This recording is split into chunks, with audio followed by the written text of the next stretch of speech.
कक्षा 12 के सभी विद्यार्थियों को नमस्कार। प्रिय विद्यार्थियों, आपकी पुस्तक के आरोह भाग सेकेंड से हमें तुलसीदास जी का जो अगला चैप्टर है लक्ष्मण मूर्छा और राम का विलाप, आज हम ये अगला चैप्टर शुरू करते हैं। पिछला जो हमारा वीडियो था उसमें हमने तुलसीदास जी के जो पहले वाले पद थे उनका हमने अध्ययन किया था। अब जो शेष जो अगला जो हमारा अध्याय है,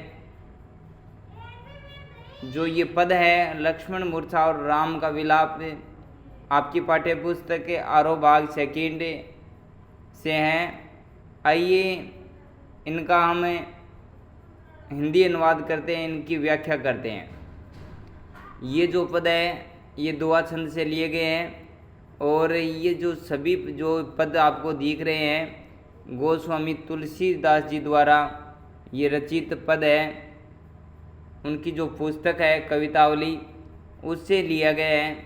आइए इस कक्षा 12 की आरोह भाग सेकेंड के शेष अगले भाग में गोस्वामी तुलसीदास जी है वो क्या कहना चाहते हैं। प्रिय विद्यार्थियों, ये जो पद है इन पदों में गोस्वामी तुलसीदास जी ने हनुमान जी के बारे में वर्णन किया है। और जो ऊपर की जो लाइन है, उन जो ऊपर की जो पद है, इनमें जब हनुमान जी लक्ष्मण जी के लिए संजीवनी बूंटी लाने जाते हैं तो बीच रास्ते में भरत जी जो भगवान राम के छोटे भाई होते हैं उनसे भेंट होती है। और उनसे भेंट करने के बाद में वो वहाँ से रवाना होते हैं और मन ही मन जो हनुमान जी है वो छोटे भाई भरत की सराहना करते हुए जाते हैं। तो आइए हम शुरू करते हैं। पहला पद जो दोहा छंद से लिया गया है, पहले पद को पढ़ते हैं हम। क्या कहा गया है, क्या कहा है गोस्वामी तुलसीदास जी ने। तव प्रताप उर राखी प्रभु जेहूँ नाथ तुरंते, अस कही आयसु पाई पद बंदी चलेउ हनुमंते। भरत बाहुबलशील गुण प्रभु पद प्रीति अपार, मन माहू जात सराहत पुनि पुनि पवन कुमार। क्या कहा है, तब प्रताप, तब का मतलब है तुम्हारा प्रताप। उर का मतलब होता है हृदय, राखी का मतलब होता है रखकर, प्रभु का मतलब होता है प्रभु, जय हूँ जाता हूँ, नाथ तुरंत नाथ के पास। क्या कहा गया है कि तव प्रताप यानी तुम्हारा प्रताप भरजी के लिए कहा गया है।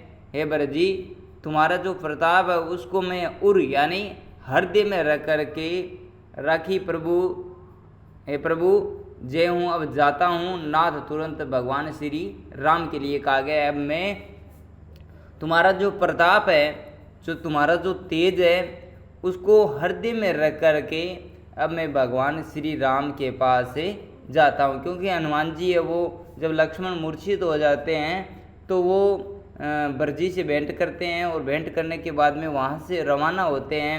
वो प्रभु भरत जी से हैं, वो उनसे आज्ञा लेते हैं और उनसे कहते हैं कि अब मैं तुम्हारा जो प्रताप है, जो तुम्हारा तेज है वो मेरे हृदय में, आप में कितना तेज है, आपके प्रभु श्री राम के प्रति आपका कितना प्यार है, इस प्रकार के तेज को मैं उर का मतलब होता है हृदय में रख करके हे प्रभु अब मैं जाता हूँ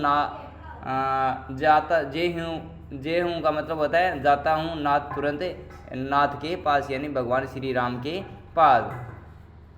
अस कही का अर्थ होता है ऐसा कहकर। आयशु का मतलब होता है आज्ञा। पाई का अर्थ होता है पाकर। पद का अर्थ होता है चरण। बंदी का मतलब होता है वंदना करना। चलेऊ का मतलब होता है चलते हैं। हनुमंत का मतलब होता है हनुमान जी के लिए। अब इस लाइन को हम पढ़ते हैं। अस कही, ऐसा कहकर, आयुष्यु का अर्थ होता है आज्ञा पाकर, ऐसा कहकर आज्ञा पाकर, पद बंदी, पद का अर्थ होता है चरण, बंदी का अर्थ होता है वंदना करके, ऐसा कह करके पैरों की वंदना करके चले हनुमंत और हनुमान जी वहाँ से चले जाते हैं। आगे की जो लाइन है उसमें कहा गया है वो जो भरत जी है उनकी अच्छी तरीके से प्रशंसा करते हुए हनुमान जी जाते हैं। अब हनुमान जी है वो प्रशंसा कर रहे हैं। अगली जो लाइन है तुलसीदास जी की, इनमें जो हनुमान जी है वो उनकी प्रशंसा कर रहे हैं, उनके बारे में बता रहे हैं। भरत, जो भरत जी है वो बाहुबल यानी बाहुबली है। शील का मतलब होता है ठंडे, यानी जो संतोषी है, संतोषी भी बोल सकते हैं। यानी जो भरत जी उनके बारे में कहा गया है कि भरत जी है वो बाहुबली है, शील है यानी संतोषी है, यानी संतोषी व्यक्ति है। गुण प्रभु प्रीति अपार, और प्रभु श्री राम के प्रति उनका जो प्रीति का अर्थ होता है प्रेम, प्रभु राम के प्रति भरत जी का जो प्रेम है वो बहुत ही अपार है। ऐसा कहते हुए हनुमान जी जा रहे हैं। मन माहू जात सराहत, इसका अर्थ होता है कि अपने मन के अंदर सराहत का मतलब होता है सराहना करते हुए, पुनि पुनि बार बार। पवन कुमार का अर्थ होता है ये जो हनुमान जी के लिए है। अब इस लाइन को दोबारा देखते हैं। मन महु जात सराहत, हनुमान जी है वो भरत जी की सराहना करते हुए जा रहे हैं, पुनि पुनि बार बार। पवन कुमार का अर्थ है हनुमान जी, यानी हनुमान जी है वो भरत जी की प्रशंसा करते हुए, वो मन में बार बार प्रशंसा करते हुए वहाँ से जा रहे हैं। यानी जब वहाँ से रवाना होते हैं तो उनकी प्रशंसा कर रहे हैं। किनकी? भरत जी की। कौन कर रहे हैं? हनुमान जी। अब जो आगे की जो लाइन है उनमें जो वो भगवान राम है उनके बारे में बताया गया है। जो तुलसीदास जी द्वारा जो आगे की जो लाइन है, अब वो जो हनुमान जी है भरत जी के पास से रवाना हो जाते हैं, और आगे की जो लाइनें हैं इन लाइनों में कहा गया है जहाँ राम लक्ष्मण निहारी, यानी ये दृश्य वहाँ का है जहाँ पे लक्ष्मण जी है वो मूर्छित पड़े हैं। भगवान राम अपनी गोद में लिए हुए लक्ष्मण जी को बैठे हैं, और लक्ष्मण जी को भगवान राम है वो निहार रहे हैं। जो लाइन हम एक बार पढ़ लेते हैं। जहाँ राम लक्ष्मण ही निहारी, बोले बचन मनुज अनुसारी। अर्धरात्रि गई कपि नहीं आयु, राम उठाई अनुज उर लायु। सक हुन दुखित देखी मोहि काऊ, बंधु सदा तव मृदुल स्वभाव। हित लागी तजेऊ पित माता, सहेहु विपिन हिम आतपे बाता। अब जो एक एक लाइन है इसका हमें अर्थ करते हैं, जो इसकी व्याख्या करते हैं। इन लाइनों में क्या कहा गया है कि जहाँ राम लक्ष्मण निहारी, यानी उस समय जब लक्ष्मण मूर्छित पड़े हैं और वहाँ श्री राम जी है वो लक्ष्मण जी को गोद में लिए बैठे हैं, और वहाँ का मतलब है उस जगह। और राम का अर्थ होता है राम, लक्ष्मण का अर्थ है लक्ष्मण को, निहारी का अर्थ होता है निहार रहे हैं उस जगह जहाँ पे लक्ष्मण जी मूर्छित पड़े हैं, और छोटे भाई लक्ष्मण को राम जी है वो निहारे रहे हैं। बोले वचन बोल रहे हैं। मनुज का अर्थ होता है मनुष्य, अनुसारी का अर्थ होता है अनुसार, यानी बोले वचन मनुज अनुसारी, यानी वो बोल रहे हैं, वो जो वचन जो शब्द मुंह से निकाल रहे हैं वो एक मनुष्य के अनुसार वचन निकाल रहे हैं। मनुष्य के अनुसार का अर्थ ये है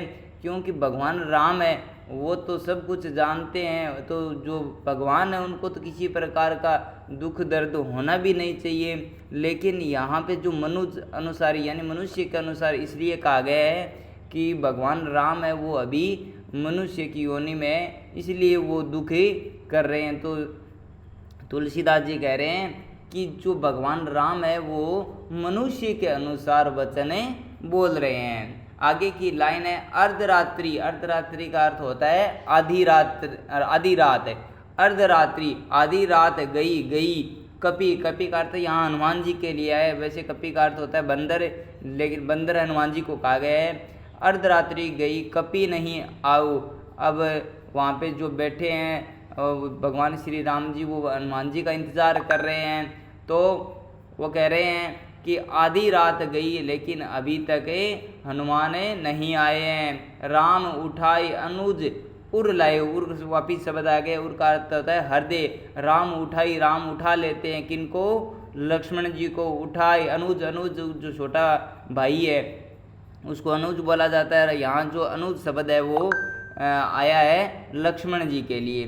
तो राम उठाई अनुज उर लायो। राम उठा करके छोटे भाई लक्ष्मण को, उर का अर्थ होता है हृदय, लगा लेते हैं। सको न दुखित देखो मोहि काऊ। अब जो श्री राम जी कह रहे हैं सको हु, सकते हो, न का अर्थ नहीं, दुखित का अर्थ है दुखी, दुखी, देखी का अर्थ है देख सकते हो, मोहि का अर्थ है मुझे, काऊ का अर्थ होता है कभी। अब इस लाइन में कहा गया है कि तुम मुझे कभी दुखी नहीं देख सकते हो। बंधु भाई, ये लक्ष्मण जी के लिए कहा है, बंधु हे मेरे भाई, सदा तव, तव का अर्थ होता है तुम्हारा, मृदुल, मृदुल का अर्थ होता है मीठा, स्वभाव का अर्थ होता है स्वभाव है। हे मेरे छोटे भाई, तुम्हारा मेरे प्रति बहुत ही मीठा स्वभाव है, यानी तुम मुझे बहुत ही चाहते हो। मम हित लागी तजेऊ पितु माता। अब आगे की जो लाइन है इसमें कहा गया है मम, मम का अर्थ है मेरे, हित यानी हित के लिए, लागी तुम लगे हुए हो, तजेऊ, तजेऊ का अर्थ होता है छोड़ देना, पितु माता का अर्थ होता है माता पिता यानी पिता माता। ऐसे भी बोल सकते हो आप कि भाई तुमने मेरे हित के लिए माता पिता को भी छोड़ दिया। सहेऊ यानी सहन कर रहे हो। विपिन, विपिन का अर्थ होता है जंगल। हिम का अर्थ होता है बर्फ या सर्दी, जो सर्दी के बारे में कहा गया है यहाँ पे। तो तुम मेरे लिए सहेऊ, सहन कर रहे हो, विपिन यानी जंगल में। हिम का अर्थ होता है बर्फ। आतप का मतलब होता है ताप, और बात का अर्थ होता है वायु। तो इस लाइन में कहा गया कि हे भाई तुम मेरे लिए जंगल में, विपिन का अर्थ है जंगल में, तुम मेरे लिए जंगल में सर्दी, गर्मी और वायु को सहन कर रहे हो। तो ये था लक्ष्मण मूर्छा राम विलाप, जो कवितावली से हमारी जो हिंदी अनिवार्य की भाग सेकंड की जो पुस्तक है, इसमें जो ये पद है तुलसीदास जी के, तो इसकी मैंने व्याख्या की थी। अब इसकी सप्रसंग व्याख्या आप लिख सकते हो। प्रसंग में आपको लिखना है कि उपयुक्त जो ये पद हैं ये तुलसीदास जी द्वारा रचित है, और ये पद हमारी हिंदी अनिवार्य की पाठ्य पुस्तक आरोह भाग सेकंड से कवितावली की रामचरितमानस से लक्ष्मण मूर्छा और राम विलाप से लिया गया है। और इसमें आप अभी ये लिख सकते हैं कि जो ऊपर के जो दोहा छंद की जो लाइनें हैं उनमें ये बताया गया है कि जब हनुमान जी है भरत जी से मिलते हैं तो उनका गुणगान करते हैं। इसके अलावा जो नीचे की जो लाइन है उनमें ये कहा गया है कि भगवान राम लक्ष्मण जी को निहार रहे हैं और वो मनुष्य के अनुसार दुखी है, और जो हनुमान जी है उनके आने का इंतज़ार कर रहे हैं। और आगे आपको व्याख्या करनी है, बहुत सुंदर तरीके से आप व्याख्या करके आप लिख देना। तो हमारा आज का जो चैप्टर है वो कैसा लगा आप कमेंट के माध्यम से अवश्य बताइए।